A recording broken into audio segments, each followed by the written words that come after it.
அனைவருக்கும் வணக்கம்.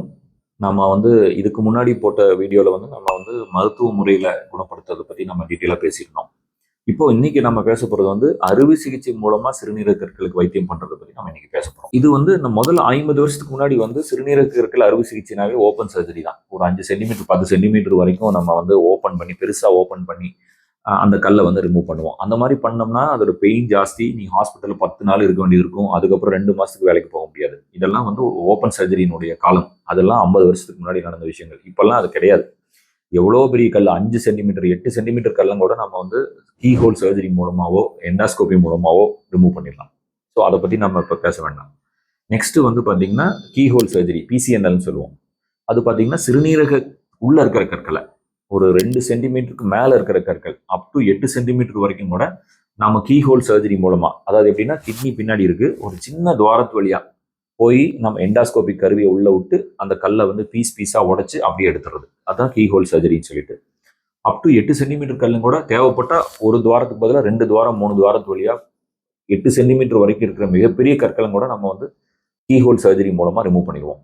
இதில் என்ன அட்வான்டேஜ்னு பார்த்தீங்கன்னா இவ்வளோ பெருசு ஓப்பன் பண்ண வேண்டியதில்லை. சின்ன ஹோல்ஸ் பண்ணுறதுனால பெயின் ரொம்ப கம்மியாக தான் இருக்கும். 2 நாள் ஹாஸ்பிட்டலில் ஸ்டே பண்ண வேண்டியது இருக்கும். ஒன்று இது கிட்னியை நம்ம பங்க்சர் பண்ணி பண்ணுறதுனால ஒரு 15 நாள் நம்ம ரெஸ்ட் எடுக்க சொல்லுவோம். யூஸ்வலாக நீங்கள் ட்ராவல் பண்ணக்கூடாது. வீட்டுக்குள்ளே நடக்கலாம், நார்மலாக இருந்துக்கலாம். பட் வெளியே ட்ராவல் பண்ணுறது ஹார்ட் ஒர்க் பண்ணுறதெல்லாம் 15 டேஸ்க்கு பண்ணக்கூடாதுன்னு சொல்லுவோம். இது சிறுநீரக கற்களுக்கு கீ ஹோல் சர்ஜரி. அடுத்தது சிறுநீரக கற்களுக்கே எண்டாஸ்கோபிக் சர்ஜரி. அது எப்படின்னு கேட்டிங்கன்னா யூரின் போற அந்த துவாரத்து வழியாவே வளையிற மாதிரி ஸ்கோப்பி இருக்கு. பிளெக்சிபிள் ஸ்கோப்பின்னு இருக்கும். அது பார்த்தீங்கன்னா அப்படியே வளைஞ்சு கிட்னி வரைக்கும் போய் கிட்னியில் இருக்கிற மூளை முடுக்கெல்லாம் போய் என்னென்ன சின்ன சின்ன கல் இருக்காலோ பெரிய கல் இருந்தாலோ அப் டு 3 சென்டிமீட்டர் வரைக்கும் இருக்கிற கற்களும் கூட நம்ம துல்லியம், நான் ஏற்கனவே சொன்ன மாதிரி துல்லியம் லேசர், ஹோல்மியம் லேசர்னு சொல்லுவோம். அந்த மாதிரி லேசர் சிகிச்சை மூலமா சின்ன சின்ன பவுடர் மாதிரி டஸ்ட் மாதிரி பண்ணிடுவோம். கிட்டத்தட்ட பவுடர் மாதிரி ஆக்கி விட்டுருவோம் அந்த ஸ்டோனை. அது அப்படியே யூரின்ல அது கரைஞ்சு யூரின்ல வழியா வெளியே வந்துடும். இதுதான் இப்போ இருக்கிறதுலே அட்வான்ஸ்ட் ட்ரீட்மெண்ட் இப்போதைக்கு பார்த்தீங்கன்னா சிறுநீரக கற்கள் இந்த RIRS ப்ரொசீஜர் தான். Excellent procedure. ஆக்சுவலி பார்த்தீங்கன்னா நீங்கள் ஒரு நாள் ஹாஸ்பிட்டல் இருந்தால் போதும், நீங்கள் 2வது நாள் ரொட்டீன் ஒர்க் பண்ணிக்கலாம். உள்ள ஒரு ஸ்டென்ட் மாதிரி வைப்போம். அந்த ஸ்டென்ட் எதுக்கு வைப்போம்னா அந்த கல்லெல்லாம் வெளியே வரதுக்காக அந்த ஸ்டென்ட் வச்சிருப்போம். அது 2 வாரத்துலேருந்து 3 வாரத்து வரைக்கும் அந்த ஸ்டென்ட் உள்ள இருக்கும். அந்த ஸ்டென்ட் ரிமூவ் பண்ணிடலாம். அதுக்குள்ளேயே நம்ம அந்த டஸ்ட் பண்ண அந்த பவுடர்லாம் யூரின் வழியாக அது வெளியே வந்துடும். இது சிறுநீரக கற்களுக்கு நம்ம பண்ணக்கூடிய எண்டாஸ்கோபி சிகிச்சை RIRS. அடுத்தது சிறுநீரக பாதையில் இருக்கிற யூரிட்டருங்கிற அந்த டியூப்ல இருக்கிற கற்களுக்கு பற்றி நம்ம என்ன பண்ணோம் அப்படின்னு கேட்டிங்கன்னா யூரிட்ராஸ்கோபிக் லித்தோட்ரிப்சின்னு சொல்லுவோம். அது எப்படின்னா யூரின் போகிற அந்த துவாரத்து வழியாவே, ஏற்கனவே நம்ம RIRS சொன்ன மாதிரி யூரின் போகிற துவாரத்து வழியாவே போய் அந்த யூரிட்டருக்கு போய் அதில் இருக்கிற கற்களை அப் டு 2 சென்டிமீட்டர் 3 சென்டிமீட்டர் வரைக்கும் இருக்கிற கல்லம் கூட நம்ம எண்டாஸ்கோபிக் மூலமாகவே லேசர் மூலமாகவே உடச்சி எடுத்துருவோம். இது அந்த சிறுநீர் டியூப்ல இருக்கிற கல், யூரிட்டர்ல இருக்கிற கல்.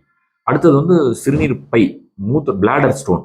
பிளாடர்ல இருக்கிற ஸ்டோன் பார்த்தீங்கன்னா அப் டு 2 to 3 சென்டிமீட்டர் வரைக்கும் இருக்கிற ஸ்டோனை நம்ம யூரின் போற அந்த துவாரத்து வழியாவே, நம்ம ஏற்கனவே சொன்ன அந்த 2 ப்ரொசீஜர் மாதிரி யூரின் போற துவாரத்து வழியாவே போய் எண்டாஸ்கோபிக் மூலமாவே ரிமூவ் பண்ணிடுவோம்.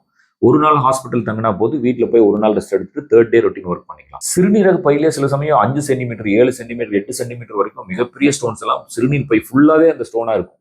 அந்த மாதிரி இருக்கிறவங்களுக்கு பார்த்தீங்கன்னா நம்ம என்ன பண்ணுவோம்னா சின்ன துவாரத்து வழியா அடி வயிற்றுல ஒரு சின்ன, எப்படி நம்ம இங்கே ஒரு கீஹோல் சர்ஜரி சொன்னோமோ அந்த மாதிரி அடி வயிற்றுல ஒரு சின்ன கீஹோல் சர்ஜரி மூலமா up to 8 centimetre of bladder ஸ்டோனுங்களோட நம்ம எண்டாஸ்கோபிக் மூலமாவே நம்ம உடைச்சு பீஸா உடைச்சு நம்ம எடுத்துருவோம். அந்த மாதிரி இருந்தாலும் அதே மாதிரி தான் ஒரு நாள் ஹாஸ்பிட்டல் தங்கினா போதும், 2nd டே 3rd டே நீங்க ரொட்டீன் ஒர்க் போய்க்கலாம். இதுதான் பெரிய அட்வான்டேஜ். இதெல்லாம் தான் ப்ராடா உங்களுக்கு ஒரு டீடைல்ஸ் அனாலிசிஸ் உங்களுக்கு கொடுத்துருக்குறோம். எப்படி ஒவ்வொரு ப்ரொசீஜர் என்ன அட்வான்டேஜ், அது எந்தெந்த ஸ்டோன் எந்த லொகேஷன்ல இருக்கு, அதுக்கு என்ன ட்ரீட்மெண்ட் அப்படிங்கிறத நம்ம டீட்டெயிலாக சொல்லியிருந்தோம். நன்றி, வணக்கம்.